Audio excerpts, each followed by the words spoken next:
Hello and welcome to this newest Dairy XNet informational video.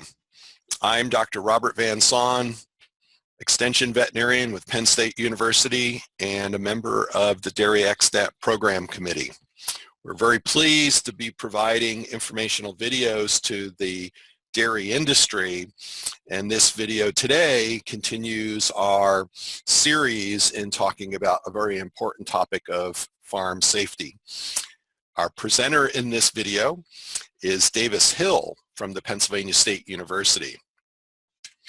In this presentation, Mr. Hill will define confined space and help identify some of the spaces on farms that may qualify, as well as discuss some specific hazards of common farm spaces. We'll learn about permits and best management practices, as well as some strategies to safely manage confined spaces issues. Just like to remind you of the work and activity that the Dairy XNet group provides to the dairy industry. All of our informational videos and previous webinars are archived and available on our website. If you'd like to follow and get more information from Dairy XNet, you can like us on our Facebook page, sign up for our newsletter, or follow Dairy XNet on Twitter. Today's video will also be archived and available for viewing later on. So, to our presentation today, Davis Hill is the Senior Extension Associate in the Department of Agricultural and Biological Engineering at the Pennsylvania State University. In this position, Davis Hill serves as the Assistant Program Leader of the Agricultural Safety and Health Program and provides leadership for the Managing Agricultural Emergencies Program efforts, as well as the Safety in Agriculture for Youth, or SAY project. He is a 1978 graduate of the University of Massachusetts with a bachelor's degree in agricultural economics.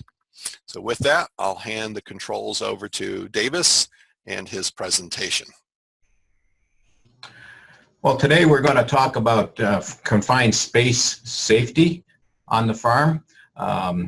Topic that's a lot of farmers, I think, realize that they may or may not have confined spaces. They may not understand what that term means to have confined spaces, because it's not something that they're mandated to understand. But we're going to talk about confined spaces and what the government feels, and mainly OSHA and some other standards to talk about, because I think there's some good information there that farmers can heed on.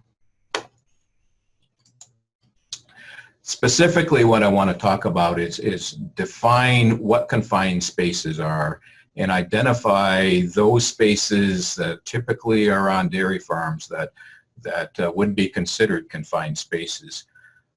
I also want to talk about the term permits, a confined space permit, which basically is a checklist, and we'll talk about best management practices for working around confined spaces. I'm going to discuss specific hazards of the more common farm spaces that there are, and then at the end we'll discuss some strategies that farmers can use to safely manage confined space issues.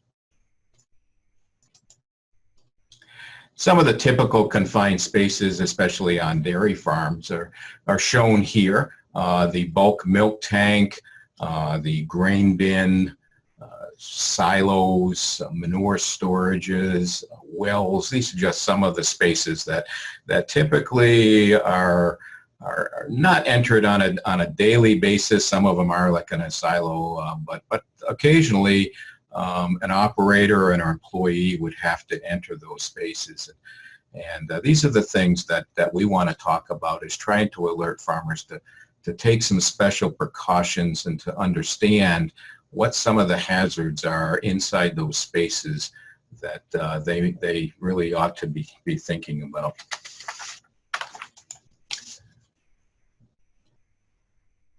OSHA defines confined spaces as those spaces that are large enough to enter and perform work, they have limited or restricted entry and exit. In other words, they're difficult to get in and out of. And number three, they're not designed for continuous human occupancy. In other words, it's a space where an employee would have to enter to do something, but they're not designed to be a permanent workstation in there. Good example we're showing here is this grain bin. You can see that it's difficult to get into. And obviously, if those of you know what a grain bin is, they're not designed for continuous work, but every so often they have to enter.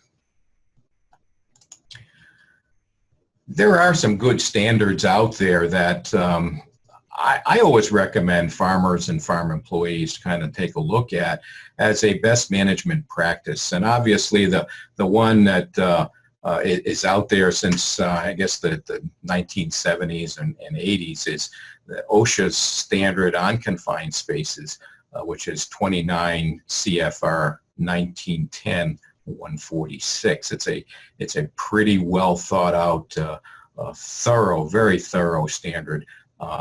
It's written for general industry. Agriculture as an industry is exempt from OSHA 1910-146, although it's got some good information in it.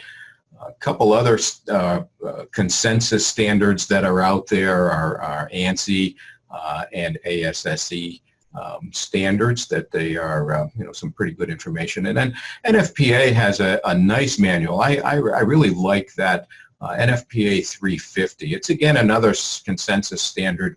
What they did there is, this is a fairly new standard, and it's a guide for safe entry into confined spaces and working around confined spaces. What they did is they took a look at 1910-146 and some of the other standards, and they made some sense out of some practical sense for industries. And although it's not specific to agriculture, I think that's a pretty good document that operators could get their hands on and kind of employ some of this.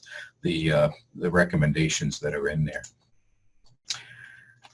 OSHA would go on to further define confined spaces as what they call a permit confined space. So in other words, these are spaces that if you had in general industry anyway, if you had such spaces that were identified here, you'd have to fill out a what they call a permit, which is basically a checklist. But the permit required confined space are those spaces that contains or has the potential to contain a hazardous atmosphere, or contains a material that has a potential of engulfing an entrant, or has an internal configuration that might cause an entrant to be trapped or asphyxiated by inwardly converging walls, or by a floor that slopes inward or downward and tapers to a smaller cross-section. And a catch-all is that any other can recognize serious safety and health hazards. If you looked at those definitions and you applied them in the agricultural setting, I think every space that you identified in a farm would certainly meet a permit required confined space. I mean, every space that we want to talk about has a hazardous atmosphere.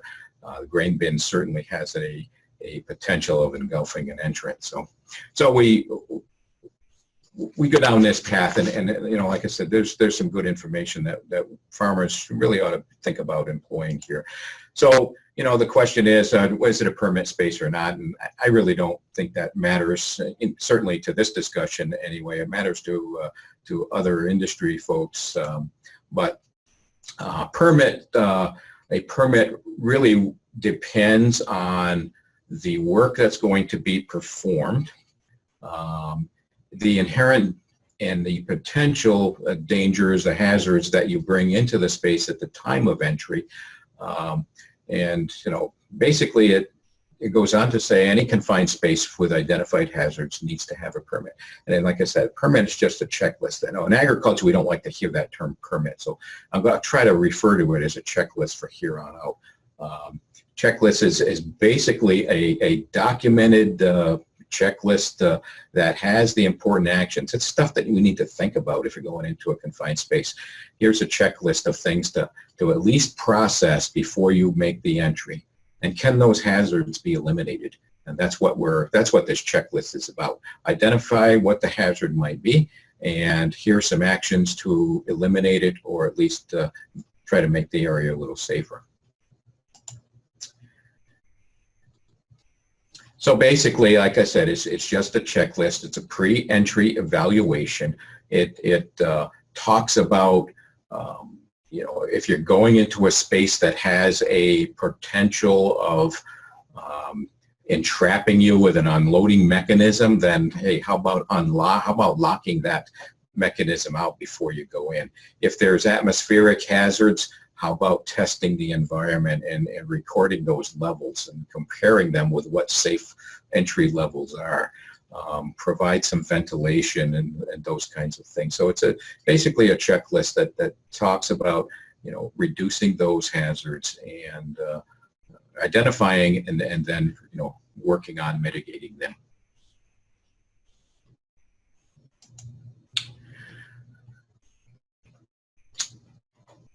We talk about non-permit confined space.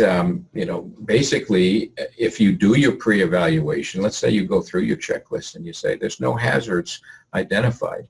That's pretty well documenting that if there's really no hazards that you're documenting, then that would be considered a non-permit confined space. And a good example of this would be your silo. If you're going into that silo, which typically during fermentation would be a permit required confined space because it has a hazardous atmosphere. But if you're going in there in the middle of February and the atmosphere, you can document that the atmosphere has been safe in there for months, which most likely it is, then technically it would not be a permit required confined space. So, but you'd still want to go through the checklist and fill out that form just to make sure everything is the way you want it to be.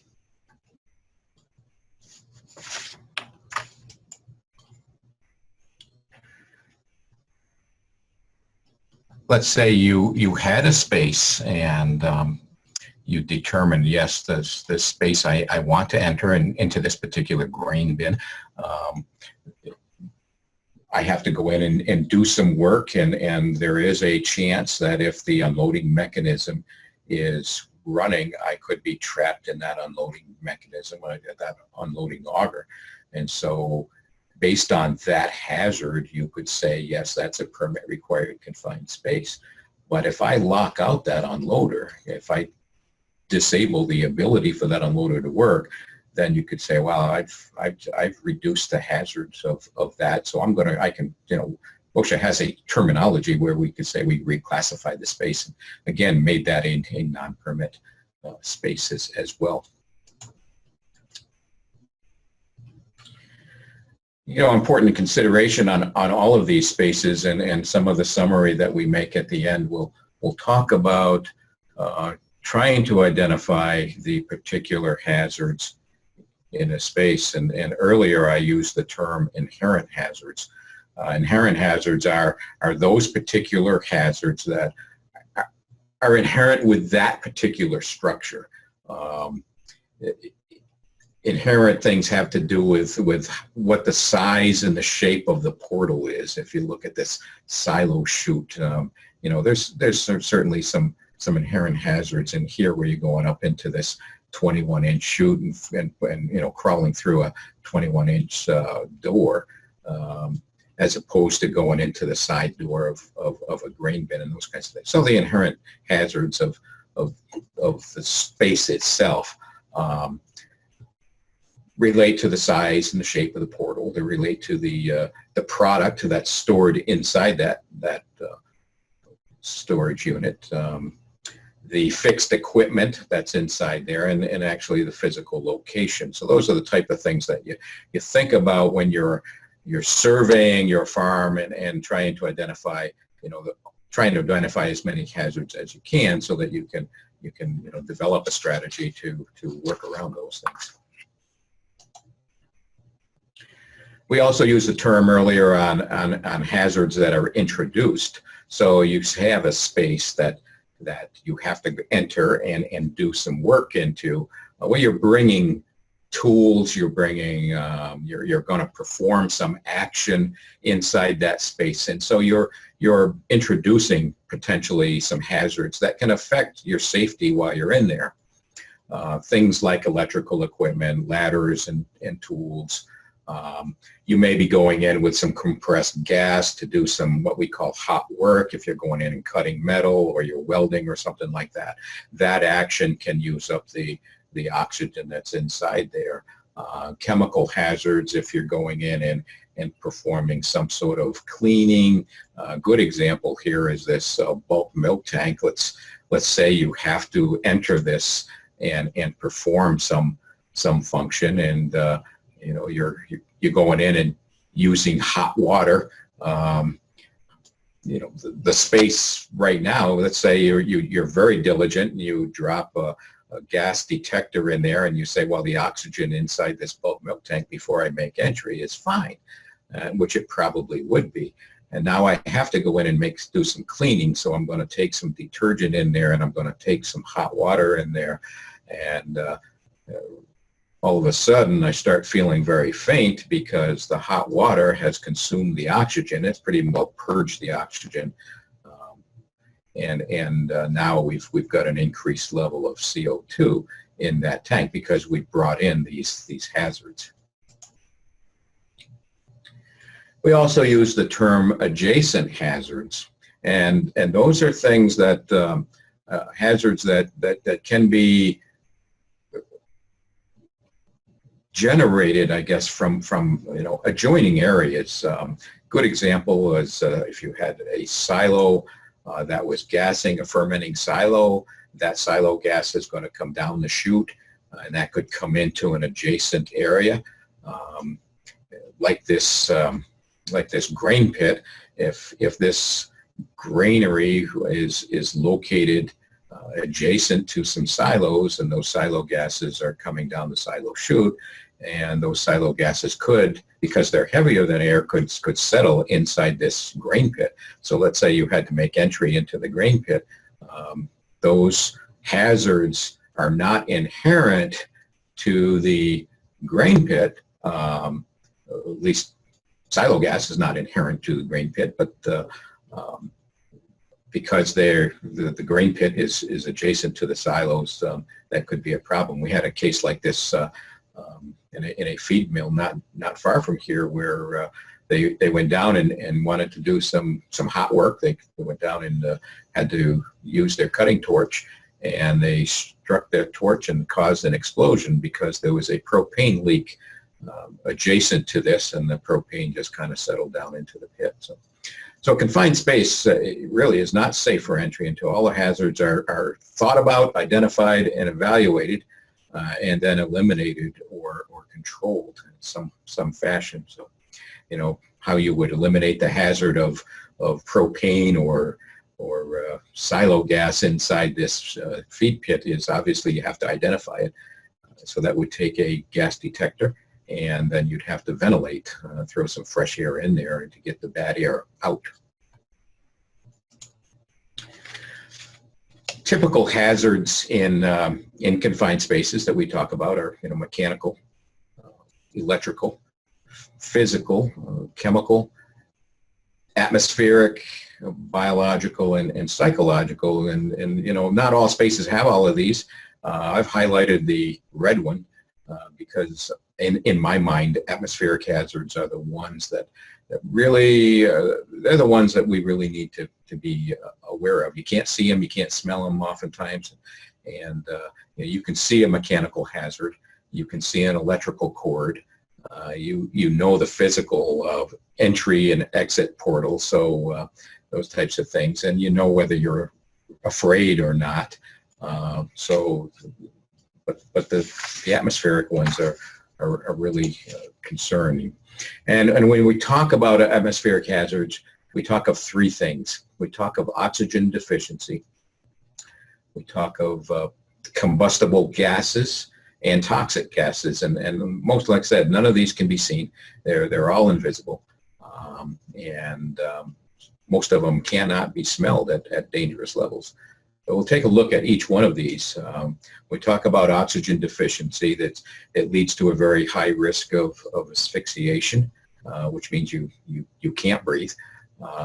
Pretty common in confined spaces, caused by combustion, welding and cutting torches and those kinds of things, decomposition of organic matter such as manure in a manure storage or plant material like in the silo, or inerting, which means that some farmers will purge their silo with nitrogen and carbon dioxide to take the oxygen away so they get a better fermentation process. Or like I used in the bulk milk tank example, if you're inside that tank and using steam from hot water will purge the oxygen there. And the only way you can see these, the little picture I put in there is of a gas detector, and you cannot see the invisible. This machine helps identify the invisible dangers to us.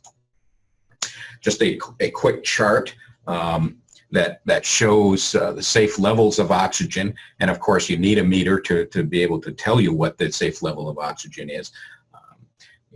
Basically the air concentration right now where you're sitting, I'm sure, is probably close to 21%, and they say a minimum safe level is 19.5%. Well, the difference there is 1.5%, which doesn't sound a lot, but that's 15,000 parts per million of something. So, I don't like this chart. I don't like people seeing that and say, well, I'm safe at 19.5% or 19.8%. I don't think so. I think, that might be safe according to this chart, but what's making up that other 1.5% or 1.2% even, that could be pretty significant toxic gas. We'll show you some of those things shortly. The other thing we talk, the atmospheric hazard that we talk about is combustible gas hazards, and on farms and on livestock farms, that combustible gas is often referred to as methane, but it could also be propane, could be gasoline, could be anything. But methane is a common gas that's produced, obviously, in the manure breakdown. Three things you need for combustion to occur is you need the fuel, obviously, and we talk about methane. You need an air source, and if there's good supply of oxygen around, that's usually the case. And then you need some sort of a heat source, be it a cutting torch, spark from electric equipment, or a cell phone. So, if any farmers that you've heard stories about, after they've cleaned out their manure lagoons, have done some welding around the gate system of that, some sparks have fallen into the empty manure lagoon, and seen a blue flame kind of go running across their lagoon. And we've hear, every so often to hear comments like that, and that's basically what's going on. Is the methane, it was kind of hovering toward the surface of that, and methane is heavier, is lighter than air, so it usually ventilates off. But if it's a humid day, it's going to stay pretty low, and the source of oxygen would be, or the heat source would be the slag from the cutting torch. So almost a little comical thing there that farmers kind of see. Typical toxic gases on farms are, I've listed the big ones here. Hydrogen sulfide and nitrogen dioxide are the two big ones, but hydrogen sulfide being the gas that's produced in manure storages. Nitrogen dioxide is the gas that's produced during the fermentation of silage, corn silage usually, but grass silage too. And then some of the other gases you see here are carbon monoxide, carbon dioxide, and ammonia.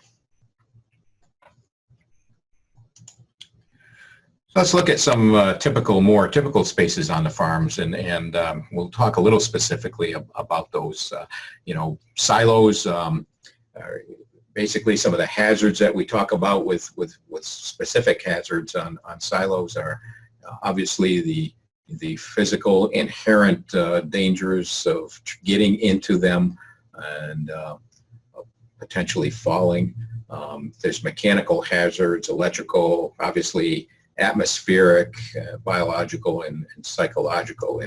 Psychological being that if you have a new employee that you want to climb up to the top and open a hatch, and they ascend the ladder quite well, but then they get to the top and can't come down. That could be basically that fear factor could set in.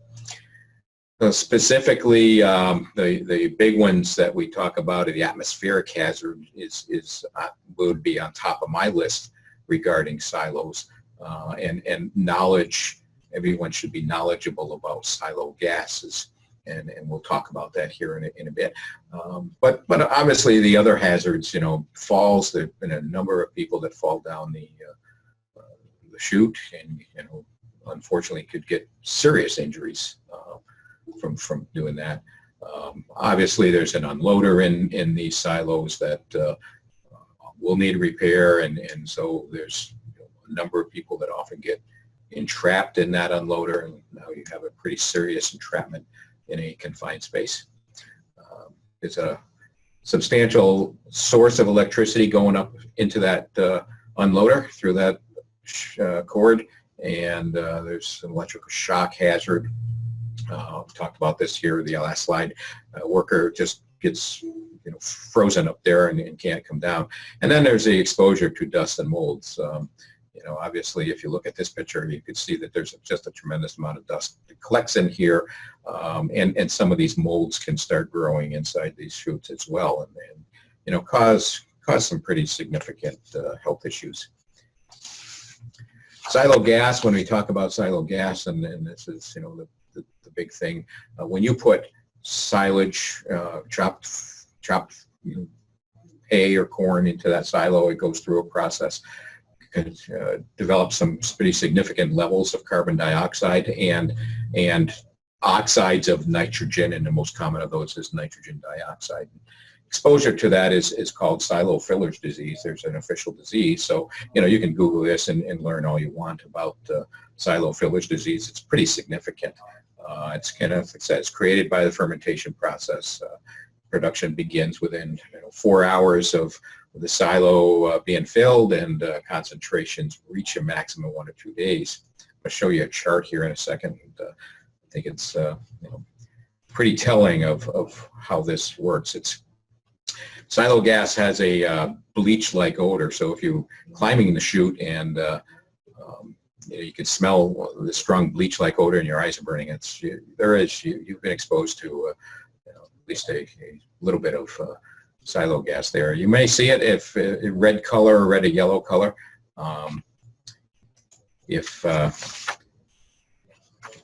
Depending on the concentration of it.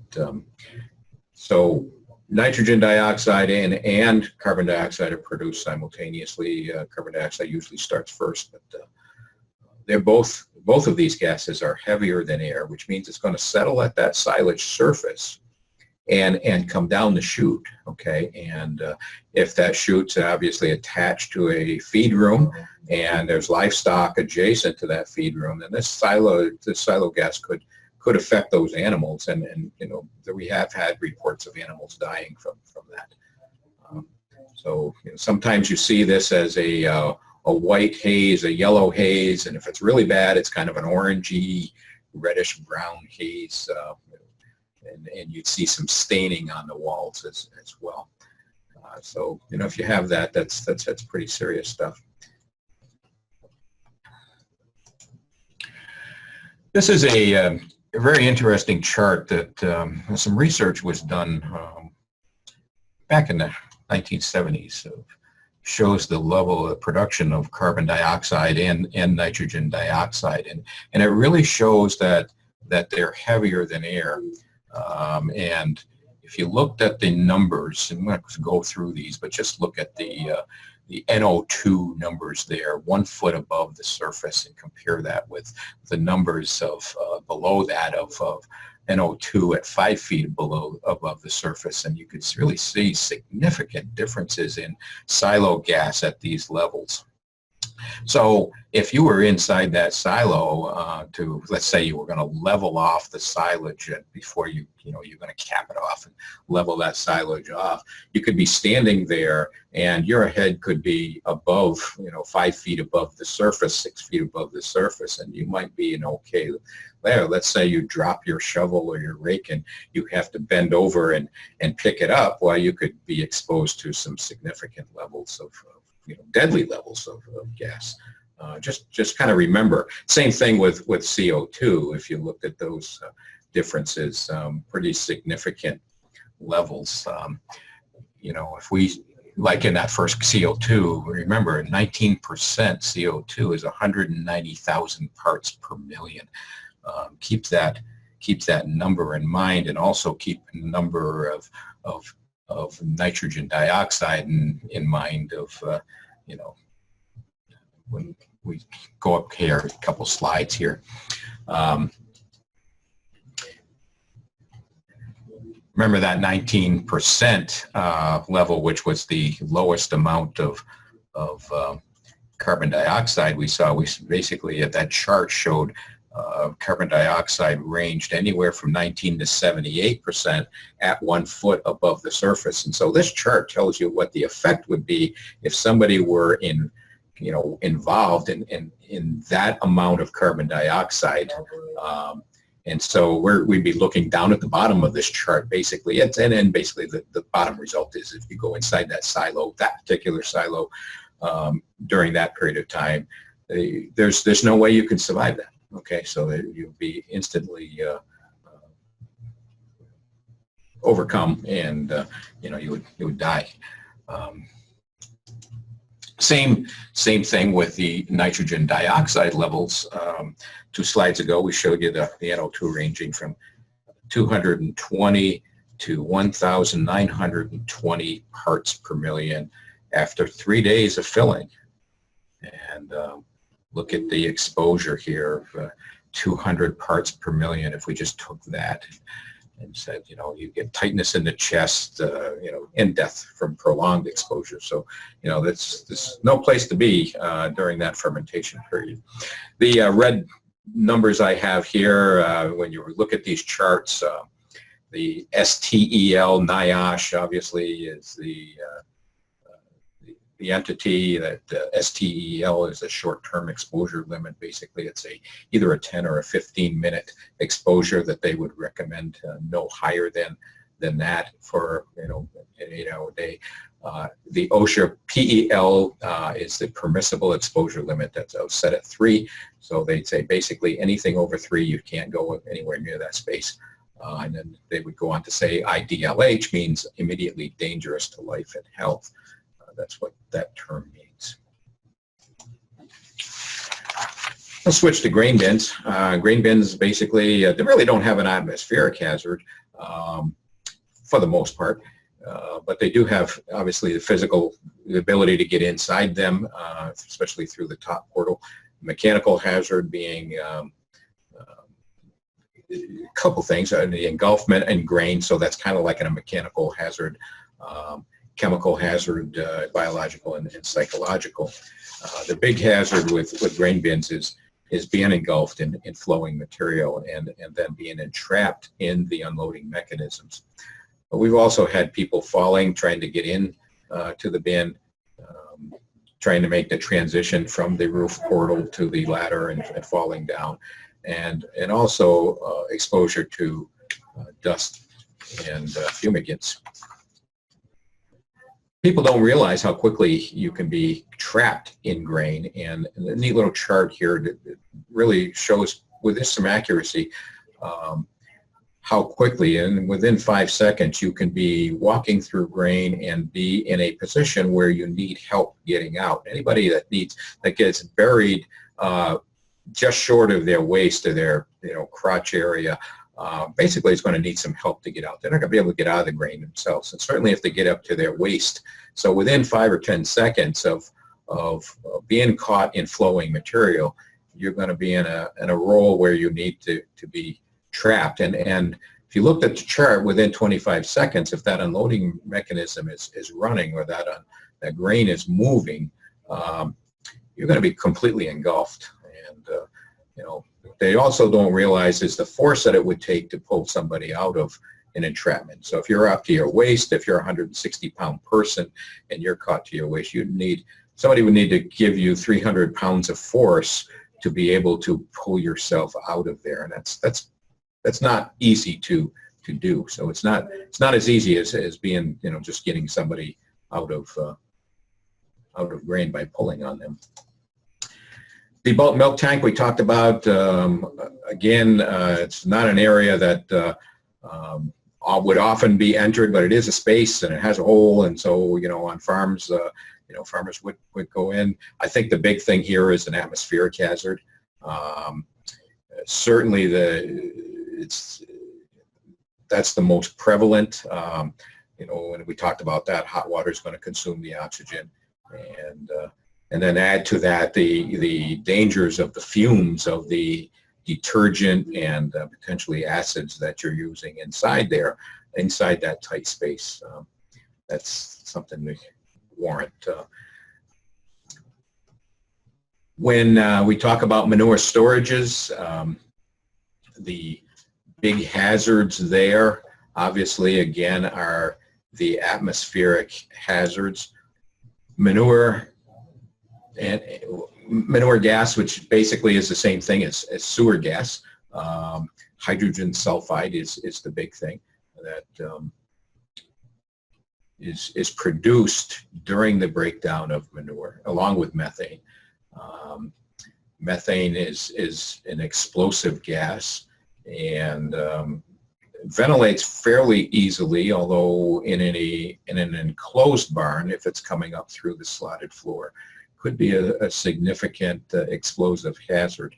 You'd really need to make sure in an enclosed facility that any methane that's coming out of that building, out of that manure storage into the building, like a swine operation, those I consider, that whole barn should be considered a confined space because it really requires a constant supply of ventilation. So, and I know some dairy facilities also have slotted floors that are more closed barns, and those we'd want to make sure that those ventilation systems were working very effectively.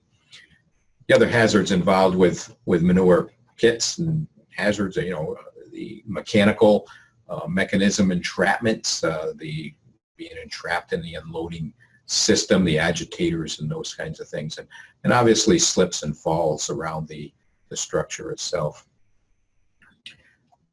Well, like I said, the big thing is hydrogen sulfide, and that's the thing that's the gas that I think farmers really need to understand the dangers of this. You can't see it. It's that smell, that rotten egg smell that you see. It's more than likely the bubbles that you see on your manure storage that's happening. It is a natural byproduct of decomposition. What often will happen is as you work around this, you can't smell it. I've gone to farms that really have a strong smell of rotten egg, and I'll mention it to the farmer. He says, you know, that's what everybody says, but I can't smell it. So you get immune to this, and so you may not understand that you might be in a dangerous situation. High concentrations can do a couple things. Basically, at high concentrations, you can't smell it, and nobody can smell it. It's just it affects your sense of smell, and basically at high enough concentrations, this gas can stop your respirations and burn your respiratory tract. Again, you need a gas detector to be able to tell this, and that's why you have to really need this. Typical levels of hydrogen sulfide during agitation are well above 20. We've seen levels of 300-400 parts per million, 100 parts per million. We've taken some measurements in some enclosed storages of well over 1,000 parts per million. So, but in an open area during agitation, you'd certainly be well above the OSHA permitted exposure limit, if you would, for at least a while. You'd certainly probably be exposed to some levels above what OSHA would say is immediately dangerous to life and health. So, just realize that this is happening, and we're recommending that, if you have manure storages, then possibly consider purchasing a single gas meter that just measures hydrogen sulfide, and that would alert you. It would just give you an alarm that you're in a dangerous area, and then you'd move away. And that's how that works.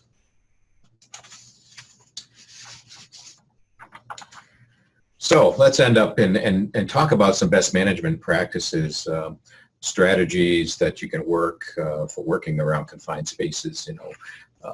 My talk was trying to design to just tell people that you have confined spaces on the farm.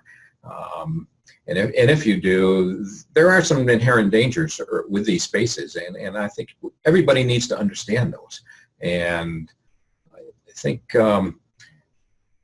the first step is identifying what the hazards are, and teaching people what those hazards are, especially the people that have to work around those spaces, or especially the ones that have to enter the spaces.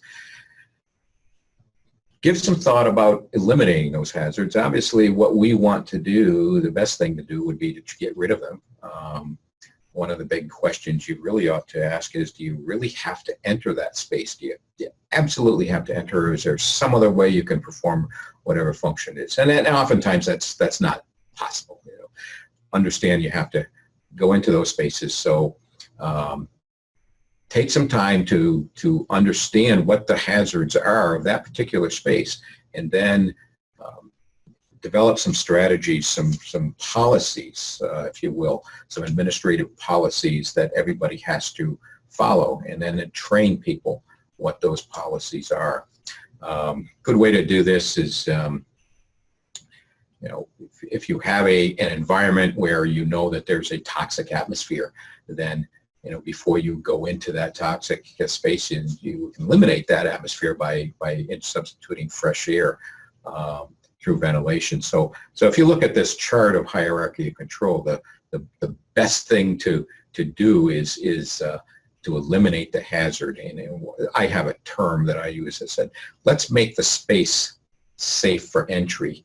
Let's not be concerned about making the person safe. In other words, you could provide PPE, and that's this, PPE is on the bottom here, and it's the least effective providing personal protective equipment to a person, because they have to wear it, and they have to wear it properly, and it has to work properly. So there's a lot of ifs there, and so if you can eliminate the hazard, then that's the best thing to do.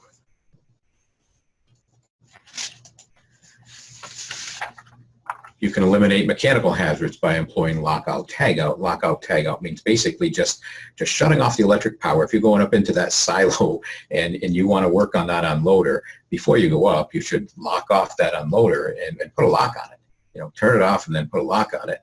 And that's so somebody doesn't come along and say, oh, it's past time for feed cows, and I'm going to, turn on that unloader, and you may have your hand around that auger up there. So again, employ these practices, train employees, develop procedures to follow. If you notice on every one of these slides, we talk about training people, and that is so absolutely critical. We've talked to many people that have had deaths on farms due to confined spaces, and it's basically because people were not trained to understand what the bad things were. All this we're trying to avoid is obviously rescue services. Do you need rescue services? Well, absolutely not. If we can, go around and recognize what the hazards are, prevent them, and do a smart job. If we train our people to understand, protect themselves. If somebody's knowledgeable about how dangerous the space is. If they get inside that space and they say, oh, this isn't working right, this I understand the danger, then I'm going to get out of there. Maybe they can get out before things get worse. So to sum up, I think we tried to explain that there are a number of spaces on farms that would be considered confined spaces. I think it's a good idea for farm operators to acknowledge that and understand there's certain hazards there, accept the best practices, look at some of the standards, consensus standards that I kind of mentioned. Read through those. They give some great tips on how to manage those spaces, manage different aspects of entry. Training. And again, is entry absolutely necessary? If so, I say it's a two-person job. And the second person's job is to monitor the first person. They're not to go inside the space, but if something bad happens, they're to call for help. And if you're going to make an entry into a space, it only makes sense to go in with a lifeline and a retrieval system. And that second person can get you out of there if you're hooked to a retrieval system before something bad happens. Because if your atmosphere changes inside that space, you may not have minutes, you may have only seconds before your life is lost. So these spaces are not to be taken lightly. So it's been a pleasure, and be safe.